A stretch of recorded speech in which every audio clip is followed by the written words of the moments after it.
একটি মোরগ হঠাৎ আশ্রয় পেয়ে গেল বিরাট প্রাসাদের ছোট্ট এক কোণে। ভাঙা প্যাকিং বাক্সের গাদায় আরও 2-3টি মুরগির সঙ্গে। আশ্রয় যদিও মিলল, উপযুক্ত আহার মিলল না।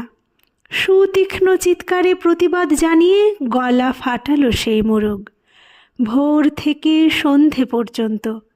তবুও সহানুভূতি জানালো না সেই বিরাট শক্ত ইমারত। তারপর শুরু হলো তার আস্থা কুড়ে আনাগোনা। আশ্চর্য, সেখানে প্রতিদিন মিলতে লাগলো ফেলে দেওয়া ভাত রুটির চমৎকার প্রচুর খাবার। তারপর এক সময় আস্থা কুড়েও এলো অংশীদার। ময়লা ছেঁড়া ন্যাকড়া পরা 2-3টে মানুষ। কাজে দুর্বলতর মোরগের খাবার গেল বন্ধ হয়ে। খাবার খাবার খানিকটা খাবার।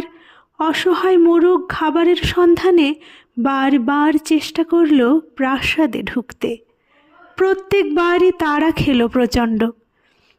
ছোট্ট মোরগ ঘাড় উঁচু করে স্বপ্ন দেখে প্রাসাদের ভেতর রাশি রাশি খাবার।